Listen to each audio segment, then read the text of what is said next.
पूरा आतंकवाद। साथियों, जय भारत जय संविधान। एडवोकेट स्मिता कामले यहाँ पे जो हजारों के तादाद के वकील मौजूद है, वकील संगठन के माध्यम से यह हम लोग निषेध कर रहे हैं। वो है इसीलिए है जो भी कल 1 बजे सुप्रीम कोर्ट के रूम में जो घटना घटित हुई है उससे सिर्फ देश की ही प्रतिमा मलिन नहीं हुई है, तो अपने देश पूरी दुनिया में भारत राष्ट्र की प्रतिमा मलिन हुई है, क्योंकि देश के सर्वोच्च पद पर विराजमान व्यक्ति का अपमान हुआ है, उस पोस्ट का अपमान हुआ है।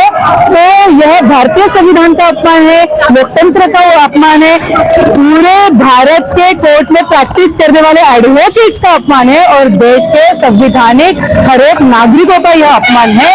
तो देश के इतिहास में अगर हम लोग रिसर्च करें तो ऐसी घटना इसके पहले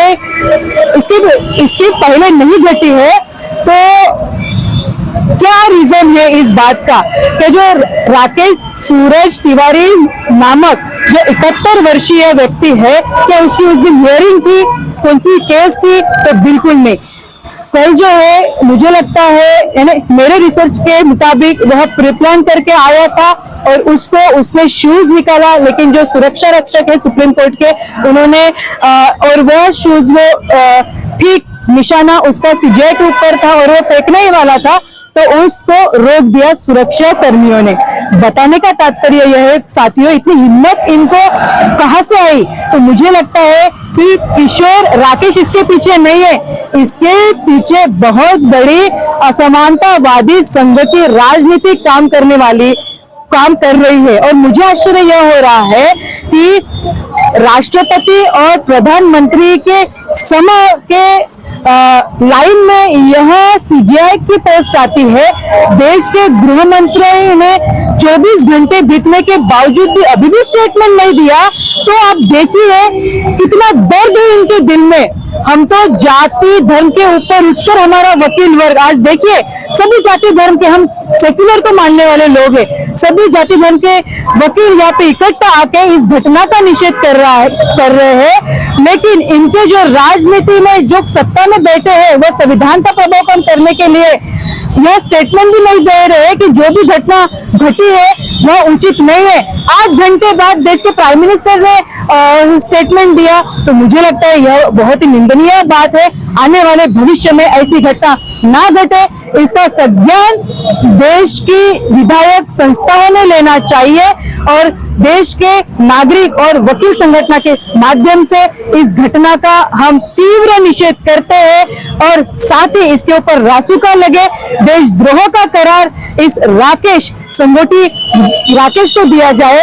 यही हम इस क्रांति भूमि नागपुर से जो तमाम वकील है उनके माध्यम से आह्वान करते हैं। जय भारत जय संविधान। मैडम, एक महत्वपूर्ण सवाल है कि 2014 के बाद में भारत में सबसे ज्यादा आंदोलन बढ़ रहे हैं और ऐसा कहा जा रहा है, अभी वर्तमान में जो सोनम वांगचुक के साथ में जो घटना घटी उसके आधार पर ऐसा कहा जा रहा है कि भारत यह हुकुमशाही की ओर बढ़ रहा है। इसके ऊपर आपका क्या बयान है?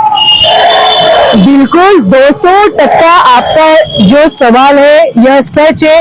देश की हर एक जनता को अभी यह लग रहा है कि 2014 से यह जो देश है यह हुकुमशाही के कट्टरता के ओर बढ़ते जा रहा है, लेकिन इस देश को बचाएगा सिर्फ भारतीय संविधान ही और अखंड भारत में ही सभी जाति धर्म के लोगों का कल्याण है।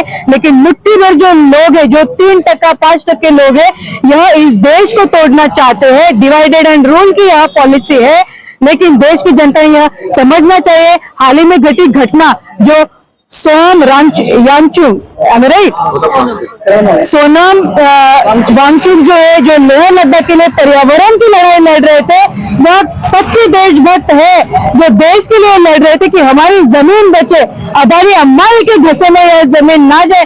शेड्यूल 6 के लिए वह काम कर रहे थे, सरकार ने उन्हें पकड़ के रासुका डाल दिया। यह अभिव्यक्ति स्वातंत्र का हनन है और अभी उनकी जो वाइफ है उन्होंने पिटीशन दायर की सुप्रीम कोर्ट में। 1 वीक हो गया और सुप्रीम कोर्ट ने केंद्र सरकार को निर्देश दिए कि 1 हफ्ते के अंदर उन्होंने क्या रीजंस है उनको अरेस्ट करने के, यह रीजंस बताने चाहिए। मुझे लगता है कहीं ना कहीं कनेक्शन जो कल की घटना घटी है उससे भी है कि हम लोगों को सुप्रीम कोर्ट के जो सर्वोच्च पद पर बैठने वाले बैठे में जो सीजे है वह हमको रीजन पूछ रहे हैं, तो देखो हम आपके साथ क्या कर रहे हैं, क्या कर सकते हैं। मैं कहूँगा एक सवाल और भी है कि नेपाल में जब आंदोलन हुआ और लोगों यंग जनरेशन को गोली मारी गई, तो वहाँ पे देश भर में आंदोलन हुआ और वहाँ के नेताओं को घर से भगाकर मारा गया। उसी तरह से सोनम वांगचुक के साथ जो यंग जनरेशन खड़ा था उनको भी गोली मारी गई बिना बताए। तो आज भी भारत की जनता चुप क्यों है? देखो, भारत की जनता चुप नहीं है, आंदोलन हो रहे हैं, रास्ते पे जनता उतरी है, लेकिन यहाँ का जो मेन स्ट्रीम मीडिया है, आप अच्छे हो इसलिए दिखा रहे हो, मेन स्ट्रीम मीडिया जो है उसको सरकार की ओर से करोड़ों के विज्ञापन मिलते हैं सिर्फ उनके ही न्यूज चलाने के लिए, और वो बायस मीडिया है, गोदी मीडिया है। सही जो जनता की जो राय है, जो आंदोलन है, जो देश को बचाने के लिए आंदोलन करते हैं, वह न्यूज नहीं दिखाते। इसलिए हमको लगता है कि ऐसे जनता अभी भी चुप है, लेकिन जनता अभी जागरूक हो चुकी है। जैसे नेपाल में घटा वह भारत में नहीं होना चाहिए, क्योंकि हम संविधान के दायरे में काम करने वाली जनता है, काम करने वाला वकील वर्ग है।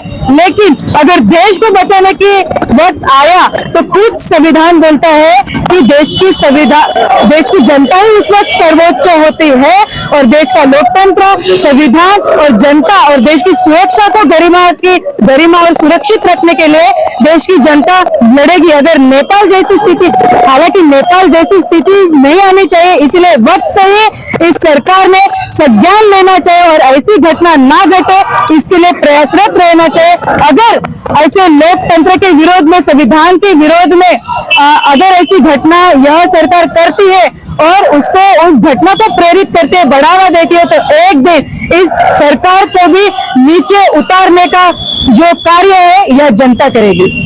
धन्यवाद।